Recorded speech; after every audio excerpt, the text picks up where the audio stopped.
Thank you for allowing us to do this interview today.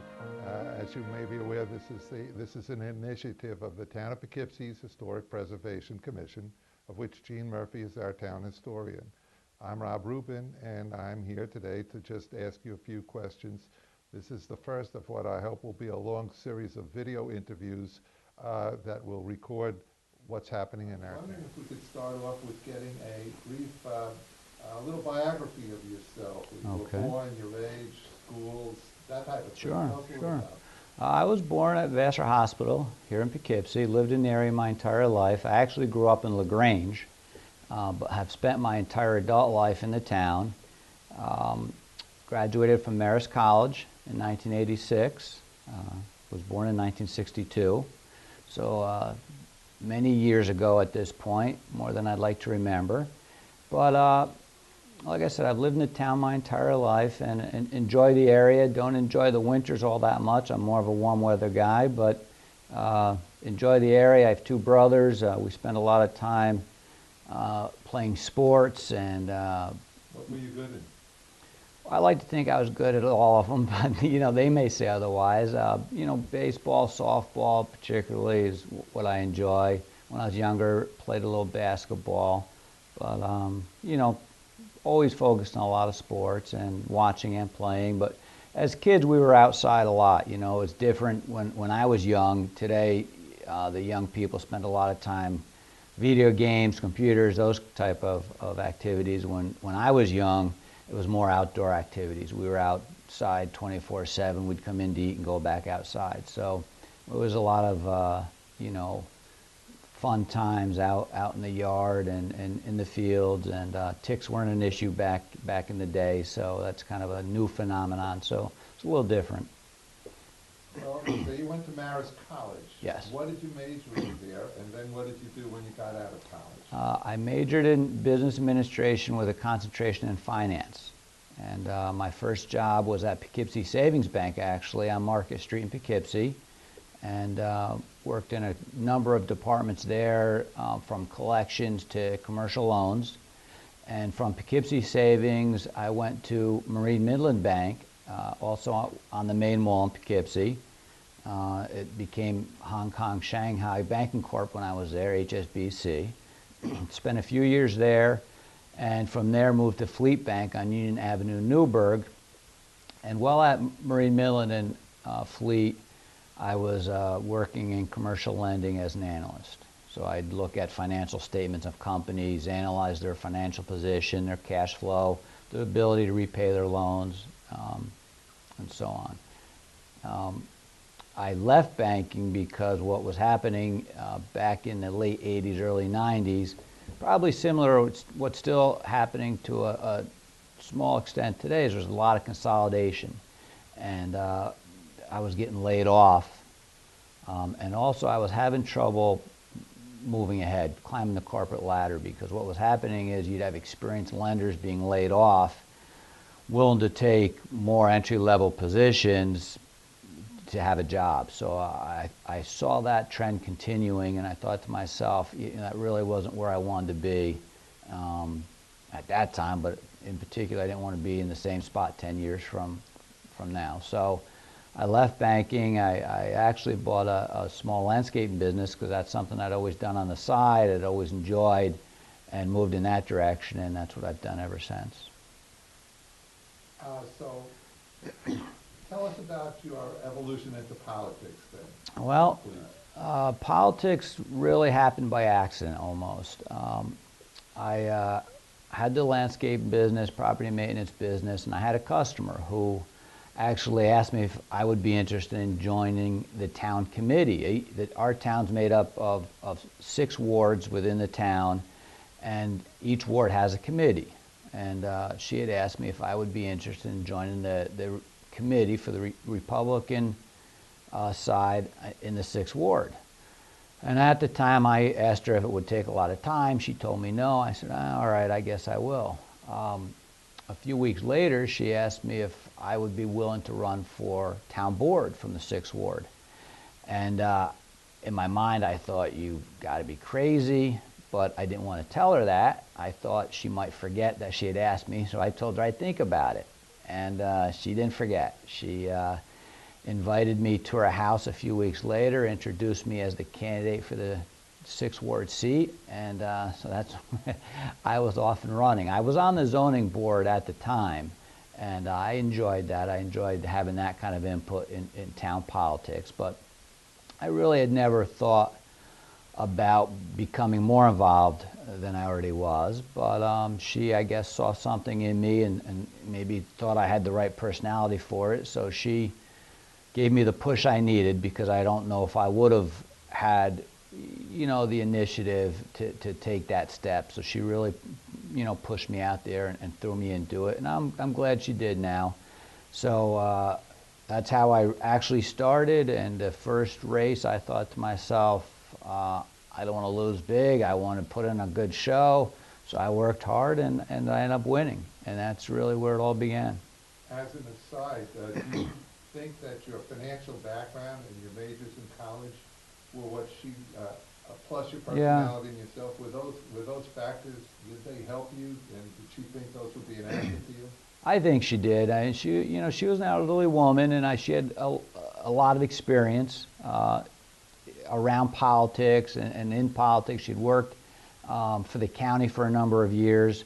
So I think she probably saw my educational background as a plus, my personality as a plus. So yeah, I think she probably did view those things as positives. Yeah.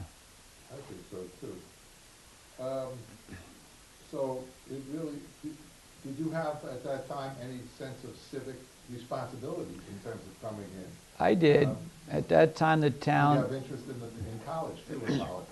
I didn't really in college. You know, I was working hard to get through college. My family, you know, we didn't have a lot of money, so I had to work hard to try to support myself through college, pay my way through college, and then also, you know, focus on my studies. So that occupied pretty much 100% of my time. So I didn't have a lot of extra time for other interests. But as I was growing up, as I bought my first home, you know, town issues became more relevant to me, particularly taxes. And I was impacted as taxes would go up, or, you know, things would change within the town. So that drew me in. And at the time when I first was asked to run, the town was in a bit of a tumultuous state. So, you know, I was more willing to take that step after, you know, being asked and kind of being pushed in that direction. And that, you know, the financial state of the town's always been a big concern of mine. I want to make sure we spend our money wisely, we are as efficient as possible, and I think, as you said, my background in finance helps along those lines. Is that, you were relatively secure in your position as councilperson and councilman. Why move up the food chain, so to speak? You were secure there. What was it that made you say, well, I'd like to try for the supervisor's position? Yeah, I was councilman in the 6th Ward for 10 years. And I enjoyed that very much. I enjoyed meeting the residents in the 6th Ward. I got to know them well after 10 years. But I just felt like our terms are for 2 years, which is a short amount of time. So I had to run 5 times during my tenure as councilman in the 6th Ward. And that's a lot of work. And I just felt, you know, to stay motivated and to really stay involved like I want to be. I don't want to just sit back and you know, not be really motivated and really involved. I needed something more. I needed more, something more to challenge me. And I thought the supervisor's position was the position to strive for. I thought about it for a number of years and never really taken that step. But finally, in 2011, I decided to make that move and take the chance. And so that's what I did. And you know, I'm glad I did. It worked out well, obviously. I'm here, and I think it was the right decision for the right time. Todd, I'm going to hand a picture to you from your wall. Okay. This is from your first day in office. Yep. This is From my inauguration, Nan Hayworth was kind enough, the Congresswoman, to come in and do the swearing in for the town board. And what were your emotions that day? What was your first nerves, like? Nerves. It was a nervous day, you know. It was nerve-wracking. I, for the first time, felt responsible for the day. Wanted to make sure everything went well. There weren't any delays, any snags of any kind. So did those nerves start? Excuse me. Did those nerves start when you were driving up the driveway to the parking lot? You saw your name on the sign outside? The nerves started before then, but they cranked up a little bit when I saw the name on the sign. Yeah, it was a stressful time, you know, something that, like I said, it was my first, you know, real, you know, I thought about being responsible in the past and the responsibilities that I would have, but when you see your name on the sign, you walk in and you know, people are asking you questions and want to know how we're going to do certain things, that it really becomes a reality. So, like I said, the Congresswoman was kind enough to come in and do the inauguration, and I thought that went very well. She did a great job, and everyone seemed happy with the day, and it turned out to be a good day. Todd, what do you think your greatest challenges are that you think that you and your administration are facing? Well, I think in 2012, the greatest challenge is the economy. No question about it. You know, our economy has been battered locally as well as nationally. We don't, you know, if things are happening in the state or with the federal government, it tends to roll downhill, and it's going to end up impacting the town as the state tries to balance their budget, as the county tries to balance its budget. Oftentimes, it ends up in your lap. So the economy is certainly our biggest challenge. We have homes that are, you know, people are leaving their homes, people are being foreclosed on. It's relatively new phenomenon for the town of Poughkeepsie, I'd say, over the last 2 or 3 years, something we've had to deal with. Prior to that, I'm sure it happened, but not to the extent that we felt it. We feel it now. So it's something we have to deal with, but the economy is certainly easily the biggest challenge we have. And the challenge is trying to keep the government providing core services, but at an expense and a rate that the residents can stand, that they can pay for. I think most residents are, you know, paying all they can, you know, for everything, whether it's, you know, school taxes, town taxes, fire taxes, trying to put food on the table. So we've got to find ways to become more flexible as a government. We've got to find ways to maybe consolidate services in government, find ways to better provide the services we provide so that residents are less impacted financially. Well, you actually just answered my next question, because really, you, just to be clear, you only control or have control over one of the types of taxes that Right. you mentioned there. Right. The town tax. Right, exactly. Not library, not fire, not No. school. Those are separate entities. No, and sometimes people are confused by that because we collect the tax for those entities, but we have absolutely no control over the tax rates, or, you know, the Board of Fire Commissioners sets those taxes. We have absolutely no control over. School taxes we have no control over. Library taxes are typically, you know, they're voted on by the public. So although we collect them, we don't have any control over those taxes. If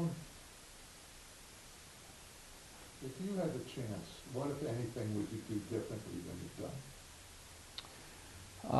Well, that's a good question. I think at this point, you know, 9 months into my term, I'm fairly satisfied with the progress we've made, some of the changes we've made. I think everybody here is working hard, so I don't think there's a lot of change I would make. Like I said, I thought about running for supervisor for a number of years, but I think 2011 was the right time, and I was in the right place to run then. So, you know, I don't know if there's any significant changes I would make at this point. I'm fairly pleased with the way things have gone, and hopefully there won't be any big regrets in the future. Todd, if you could say anything to future generations who may be viewing this, um, words maybe encouraging them to enter into politics or living in Poughkeepsie, what would you say? What would you say to people? What would you say their outlook should be? How should they?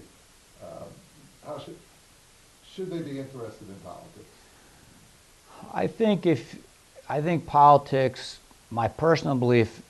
I have a couple personal beliefs. One is I don't think politics is a career.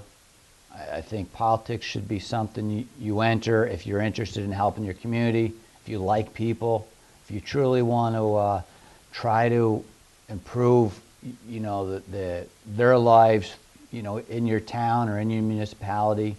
I think you should enter politics. I don't see politics necessarily as something you ought to enter if you want a career. I don't think that was the way our government was ever intended to be and set up to be. So, I see my view as I like people. I love the residents in the town of Poughkeepsie. I love interacting with them. I hope that the things I do, even if they maybe don't necessarily see it, make their lives a little easier, a little better. So I would encourage somebody, like I said, if you like people, if you truly enjoy interacting with people, that would be a good person to enter, for politics. Politics isn't easy. I mean, you don't seldom get congratulated for the things you do. You often, get, maybe criticisms or, people who have concerns, but that's what you're here for. You're here to hear the good and the bad, and, you have to expect that, and you actually have to want it, because if you don't know what the problems are, if you don't know what the issues are, the concerns people have, how do you make changes? How do you help them? So you have to have a thick skin. You have to be willing to listen to the criticisms and where appropriate, act upon them and try to make the changes that are necessary.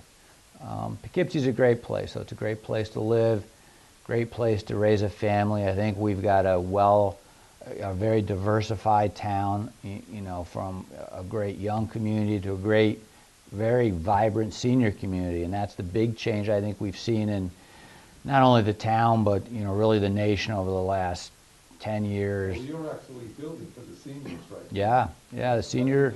That's a new initiative under your administration. The senior, population's growing in leaps and bounds. I mean, everybody knows our the senior population's growing and will continue to grow in the years ahead and the decades ahead. So it's something we have to, be concerned about our seniors, make sure we meet their needs. And, years ago, I think the focus was more on the young generation, and appropriately so. We still need to focus on the young people, but we have to remember our seniors and make sure we are doing what we can for them as well. You may have already answered this, but I saved my last question, which I think is the most introspective right now.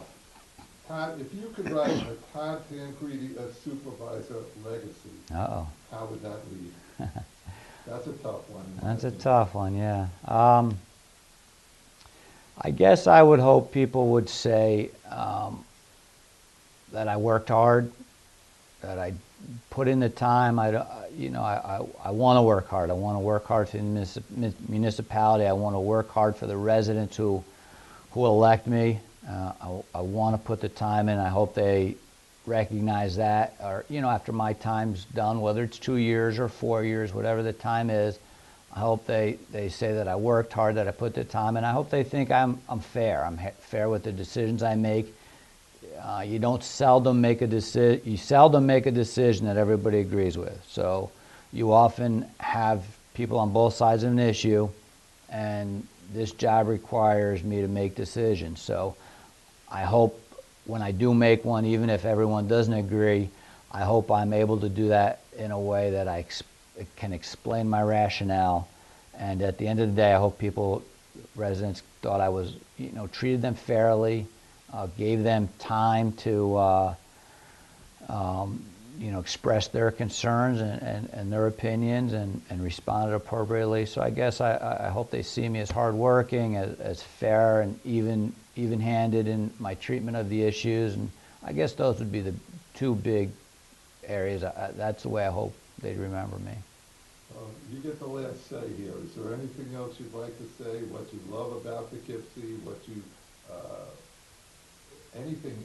Well, I think what I love most about this job and love most about politics is interacting with the residents. I always enjoyed campaigning. People come campaign season, it's a ton of work going door to door throughout the ward or throughout your town, and I hear people say, oh, campaign season, and kind of grudgingly that it's approaching, and it is a lot of work, but I always, once you start, it's so enjoyable meeting residents, getting to talk to them. That's what I enjoy most about the job, and that's still the case today. So I enjoy the residents in the town of Poughkeepsie. I enjoy interacting with them. I appreciate this opportunity, something new that the school district in Wappingers initiated. So I think it's a great opportunity to get to maybe people get to know me a little better, and years down the road watch this and remember what we were doing in 2012. So I appreciate the opportunity. Thank you. Thank you. I appreciate this opportunity to have spoken with you. Actually, it's a beautiful day here in the town of Poughkeepsie. I hope we have many more of those in the future, but that's out of our hands. So thank you.